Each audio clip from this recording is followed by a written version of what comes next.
From earliest times, man has been running for many reasons. In the beginning, he ran after game, or after a mate,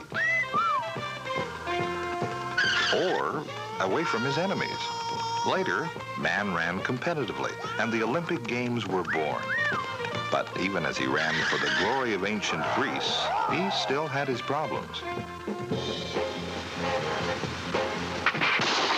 There were several recorded stories of early Americans whose lives were saved only because they were able to run a little farther and faster than their enemies.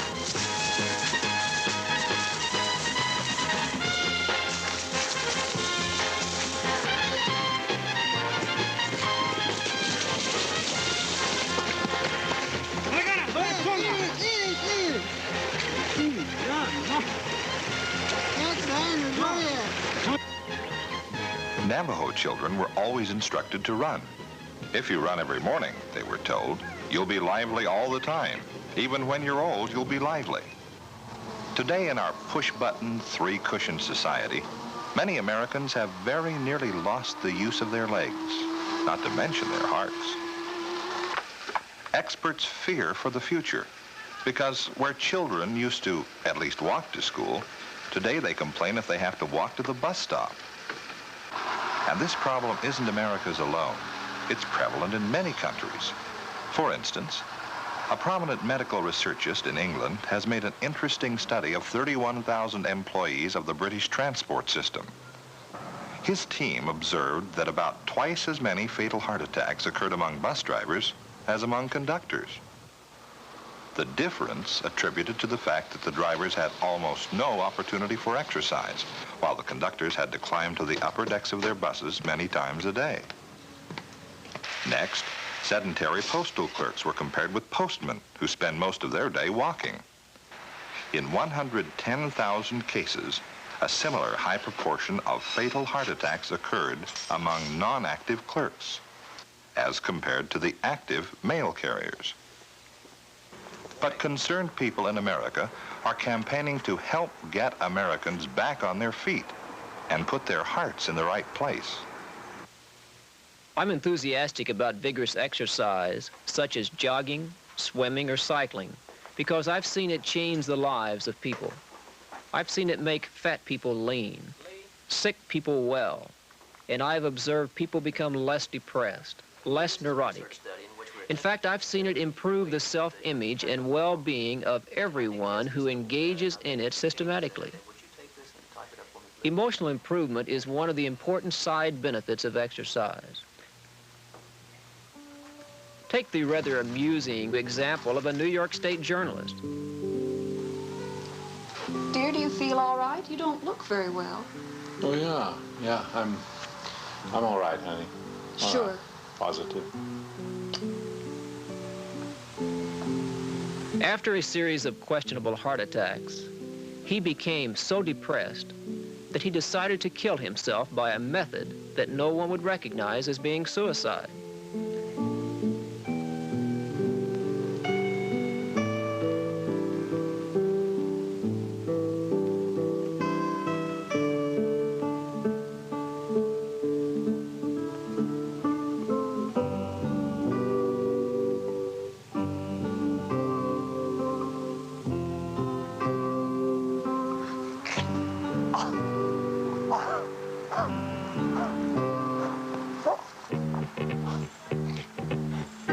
To his surprise, he didn't die.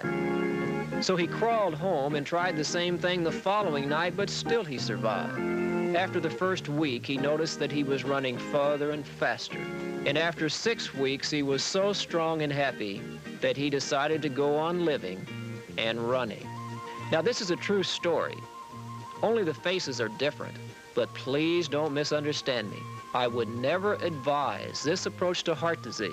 This man is lucky to have survived, but the fact remains that he obviously cured his depression.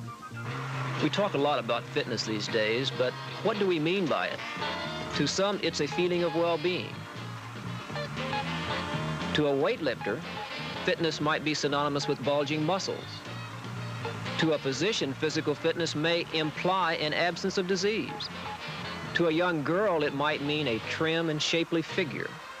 But the sign of genuine fitness is a condition of your heart, your blood vessels, and your lungs. You can get along without big muscles or a pretty figure, but you can't get along without a good heart. What can you do to help put your heart into condition? First of all, you must have a thorough physical examination.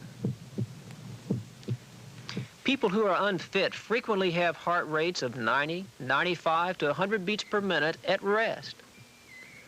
But in response to a conditioning program, this resting heart rate comes down. Studies made of men between the ages of 45 and 55 showed that after a program of walking and running for 3 months, their resting heart rates were reduced as much as 20 beats per minute. A person who jogs regularly can save as many as 43,000 heartbeats daily with less stress on the heart and a resulting conservation of energy. Highly trained and conditioned endurance athletes have resting heart rates as low as 30 to 32 beats per minute, an unbelievably low rate. What actually happens is that with regular stimulating exercise, the heart becomes a more efficient pump. It pumps more blood with each stroke, and with a more efficient stroke volume, your heart can function with less effort. By getting your heart in condition, you may be practicing preventive medicine. You may be lessening the danger of a coronary heart attack 5, 10, 15, or 20 years from now. And if you do have one, your chances of surviving are far greater with heart, lungs, and blood vessels that are in good condition. Other changes occur in the body in response to a conditioning program. There's a change in the way the body handles fats. Not only the fats you see, but the less obvious ones, the fats in the bloodstream. Cholesterol and saturated fats are definitely related to hardening of the arteries and coronary disease. A documented study made several years ago showed a definite drop in the fat level in the blood of men who had run 2 to 3 miles. But the studies also showed that the fat level wouldn't remain low unless they exercised again within 24 to 36 hours. Further research indicates that you need to run at least 4 times a week if you expect the body to change the way it handles fats in response to an exercise program.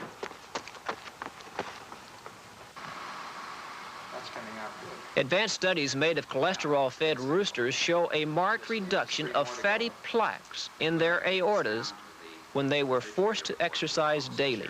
The same results have been observed in rabbits.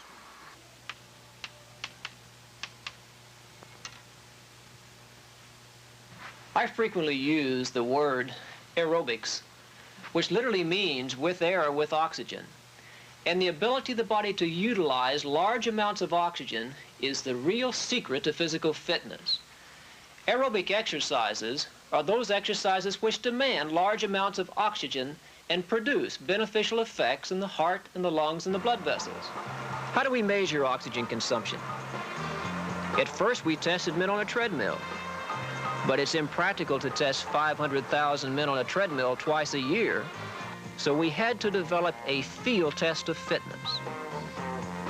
We discovered that whatever distance you can cover in 12 minutes correlates very well with what you would do on a treadmill in the laboratory.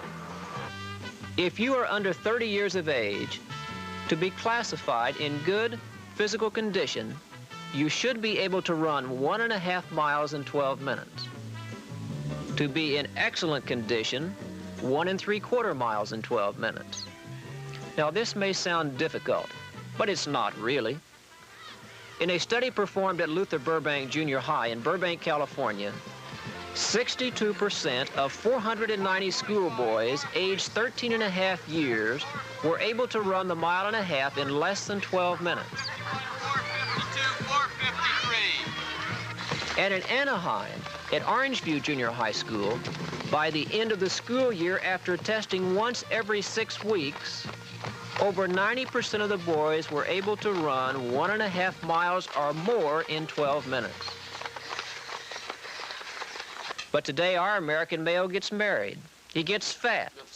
he gets deconditioned, and we lead the world in deaths from heart attacks. We have a major epidemic of heart disease in this country, and our American women lead the world in deaths from heart attacks just as our American men. How do you die of a heart attack, and how might exercise help in preventing it? The classic way to succumb from a heart attack is to have an obstruction in one of the coronary blood vessels. If that blood supply is cut off, your survivability is determined by the collateral circulation, that is, the extra blood that you might have around that obstruction. Exercise tends to build up that collateral. It may help you to survive that heart attack when and if one does occur.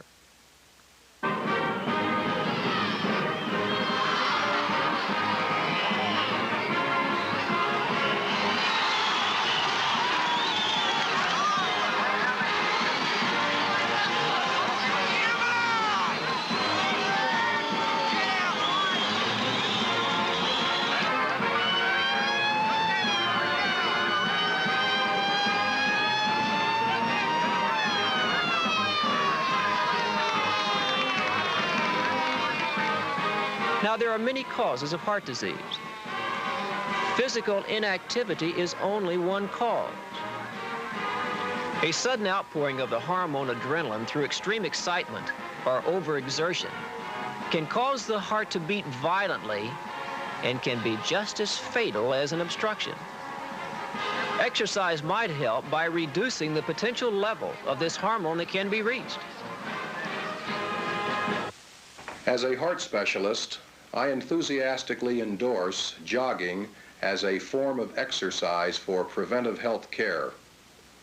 I have seen many patients who have been transformed from invalids into active individuals through this form of exercise. It is, of course, important to have an adequate physical examination, including an exercise or treadmill electrocardiogram before instituting such a program. While exercise is important, it is equally significant to optimally maintain your weight, preferably on a low-fat, low-cholesterol type of dietary program, and of course to both terminate smoking and eradicate any other factors that may prematurely lead to coronary artery disease. People ask me if too much running can hurt a normal, healthy heart. The answer is no. We now know that there is no significance to the so-called athlete's heart. Recently, famous heart specialist examined the body of one of the great distance runners of all time. He made some interesting discoveries. This man, who died at the age of 72 of cancer, had the heart of a much younger man. The blood vessels supplying the heart were so large that it would have been almost impossible for him to have had a heart attack. Same thing, no atherosclerosis. These vessels, they really look like they've come from a man about 30 years of age. His heart showed absolutely no ill effects of having run 100 miles a week for nearly 50 years. But remember, I'm speaking of people with normal, healthy hearts. But again, let me emphasize the importance of a good medical examination before starting into any type of a conditioning program. And this becomes even more important once you pass 40 years of age. Another point to remember is that you should not progress rapidly into a conditioning program. It may have taken you 20 years to get out of condition, and it's going to take you longer than 20 days to get back into condition. I don't care whether it takes you 6 weeks, 16 weeks, or 60 weeks, but progress slowly into your conditioning program. And you know, millions of Americans are accepting the challenge to become physically fit and are starting now into regular exercise programs. 24 years of my life, because I participated in basketball, all the major sports. Many of my friends are professional athletes, so this physical part of life has always been a way of life, and I've always been an easygoing guy. I like to hunt. For this reason, I took up jogging. I don't want to be a casualty out in the hills from a heart attack. I enjoy jogging, run a couple of miles every day. I think I'll keep it up. Well, as busy as I am, it's worth it to me to get up every morning at 6 and run my 2 miles. I have a lower back problem that fortunately responds well to exercise and running in general, so I'm just happy that I can do it every day, and I really recommend it to women everywhere. Jogging is the best and cheapest form of exercise there is for a college student. I like to do mine in the morning, wake me up, and get me ready for day studies. I'm very enthusiastic about jogging. In my 6 years of competitive running, I've come to realize the importance of exercise and its effect on the human body. When my competitive days are over, I intend to continue running through the jogging program. Running has always been one of my favorite pastimes. It relaxes me and gives me a chance to think about my problems. Jogging is one of the most effective tools in the astronauts' fitness program, preparing them for gradually increased mental and physical stresses. It isn't the amount, it's the regularity that counts. It's doing it every day. You know, an individual without good health is like an automobile without a good engine. It's not of much use. When we talk about exercise and fitness, people frequently say, "This is a fine program for youngsters, but I'm too old to get started." Let's take a look at some people who were not too old to get started into a good conditioning program. I'm 63 years old. I run 2 miles a day every morning at 5:30. I think it's a great program. I especially think it's a great program when I see my friends that I went to school with in the obituary column dying from heart attacks. The doctor says I'll probably live to be 95, and when I die, they'll have to take my heart out and beat it to death with a club. Oh, and some people say they have bad feet. They can't run because they can't get shoes to fit. If they tell me that, I'll tell them about Pete Strudwick. Pete is a 39-year-old man who runs without feet. Last summer, Pete ran in the Palos Verdes Marathon, a distance of 26 miles in 5 hours and 45 minutes. He finished last, but received the largest trophy of all, and he deserved it.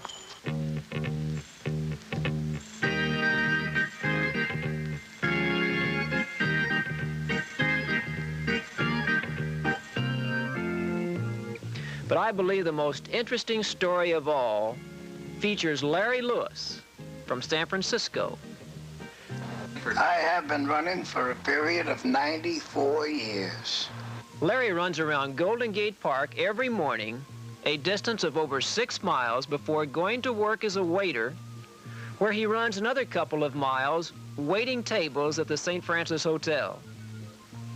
Now, this isn't so unusual, except for the fact that Larry happens to be 103 years of age. I believe in what maintains my long life this way is to keep active at all times. Running is the greatest thing in the world. Well, as far as smoking is concerned, those that are smoking now are preparing themselves for the heat and the hereafter. And drinking was made for medical purposes, and only sick people should use it. He celebrated his birthday this past summer by running the 100-yard dash in 17.3 seconds. Now, Larry Lewis claims the world's record for the 100-yard dash for men over 100 years of age.